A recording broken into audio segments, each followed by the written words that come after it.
guys, welcome back to my channel. It's Jessica Ward King, the StigmaCrusher here. Happy holidays. It is that holiday season and it is time for merrymaking, but for some of us it is not always the merriest season. For a lot of people it is kind of a mix of merrymaking and a little bit of mental health blues, right? And I know that for me, there is a little bit of difficulty to the season. And for myself, I try to do 5 things to make this season a little bit more tolerable mental health wise. And I wanted to share those things with you today. So the first thing that I try to do each and every day of the holidays is to make sure I do one thing every day that fills my cup.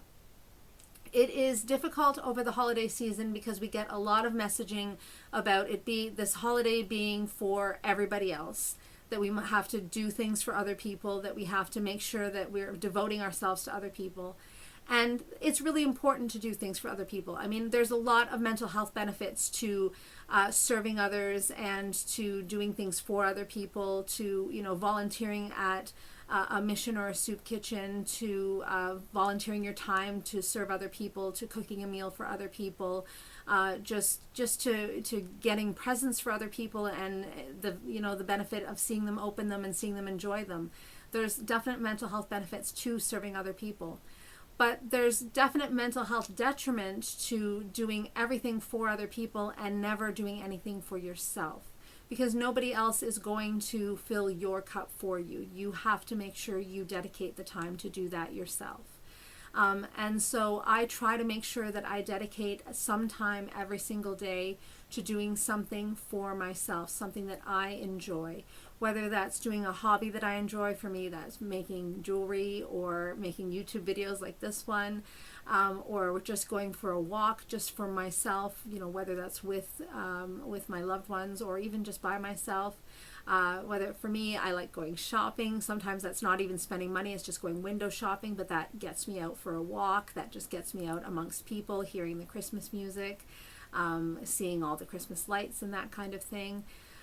Whatever that is that fills your cup, that's something that you should make sure you make time for. Amidst all of the merrymaking for other people, making time for yourself. So that's number 1. Number 2 is to not get caught up in all the shoulds of the season. There are a lot of expectations in the holiday seasons. Expectations from other people on how we should be spending our time, on how we should be cooking this or that, on how we should be bringing this or that present, on how we should be wrapping this or that present, just on how we, should be bringing whatever to the holiday potluck. There's a lot of shoulds. There's a lot of trappings of the holiday season that we can really get caught up in. I know for myself, I recently got caught up in how I should be wrapping my presents, and we had very little time with our son outside of the house to wrap the presents.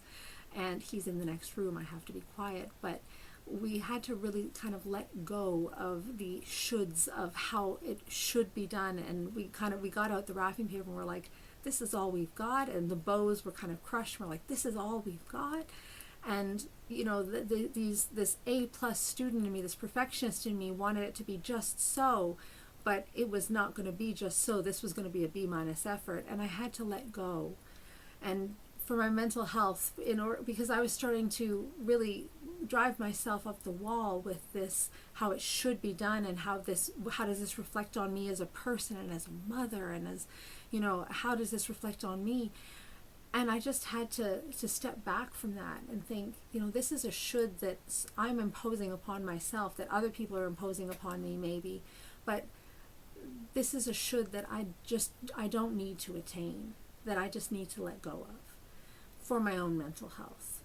Because otherwise I'm going to have to go run out to the store and get more wrapping paper, find more time to get my son out of the house to be able to wrap these it was not going to be a good scene for my mental health.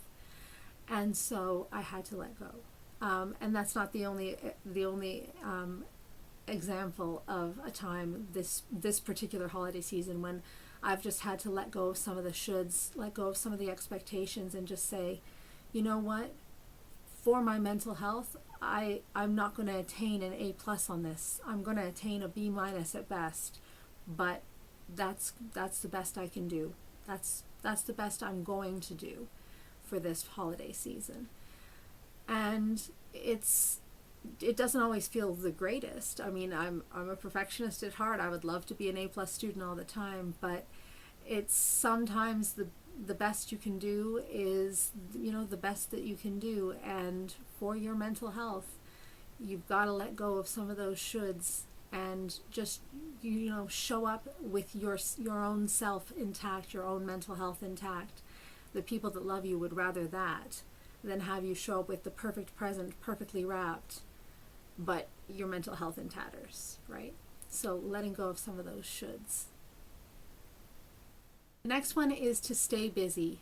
Over the holiday season, you can get yourself into a kind of a state where you don't have any routine, you don't know what you're going to do with yourself, and you can just end up ruminating. And ruminating is the worst for mental health.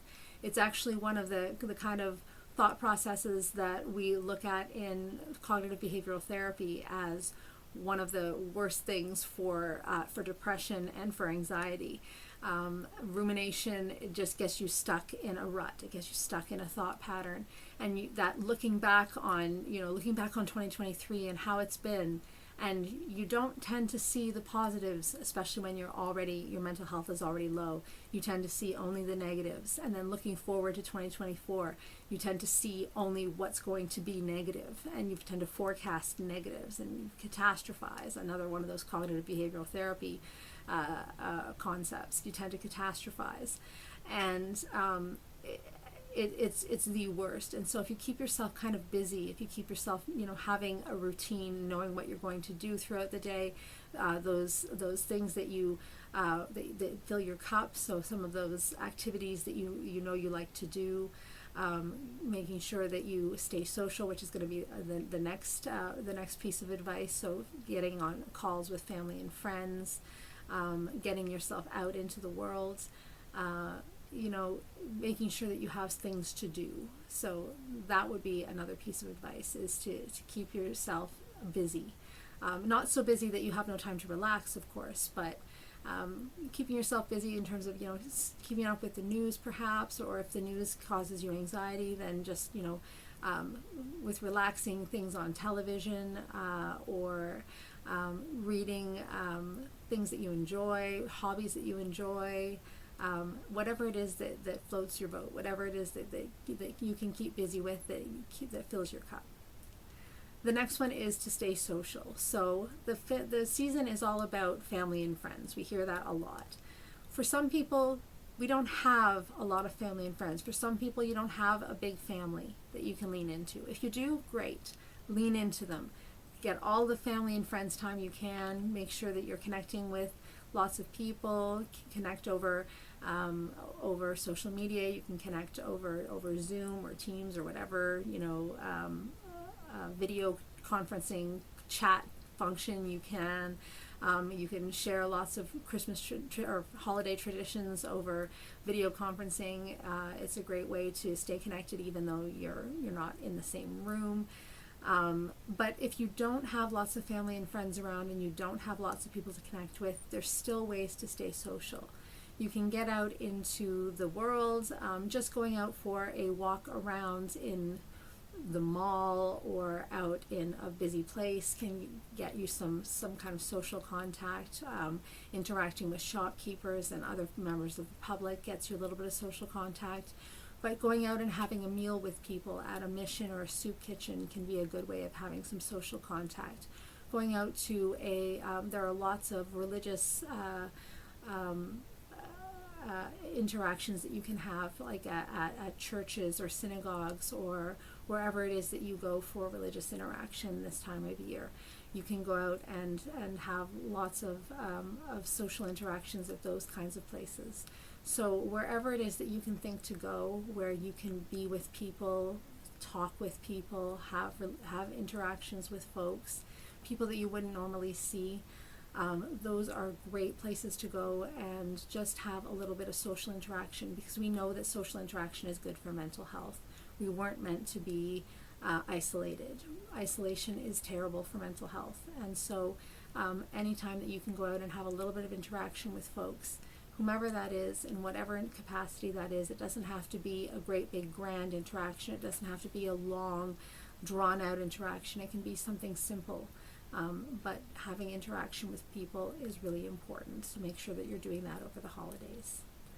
And the last one is a fairly boring one, and this one is to stick to routines. And here I'm talking mostly about physiological routines, so things like sleep, exercise, and eating. These are hard over the holidays. Our physical routines tend to go to the wayside over the holidays, but they're so important to mental health. So exercise, we know, is such a huge anxiolytic and antidepressant, so it's good for anxiety and depression. It can have an effect over 12 hours long and just as good as your regular antidepressant or cognitive behavioral therapy session. And it is the first thing to go by the wayside over the holidays.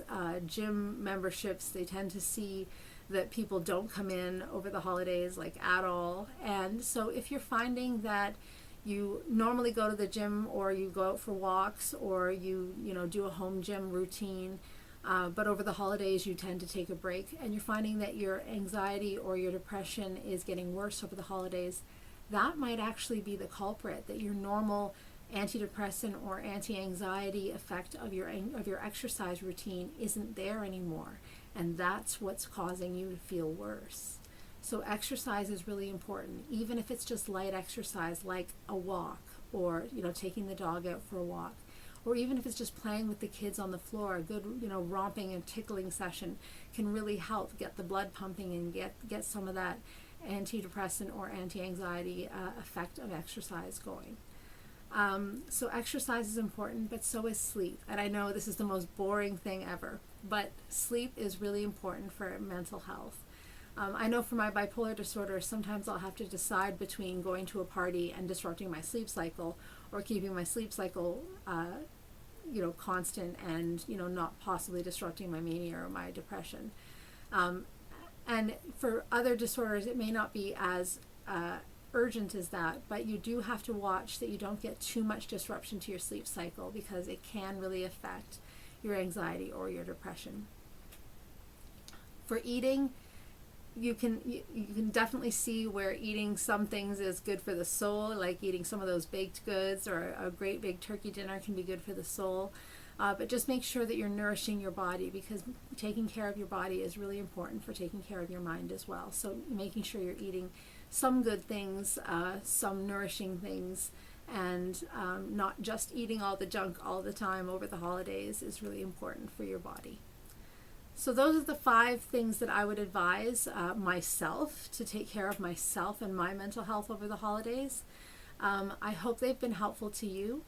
And I'm going to be taking a break over the holidays, but we've got one more video, so one more week that you'll see me. So I will see you in my next one. Take care of yourselves this week, and I will see you next week. Bye, guys. StigmaCrusher.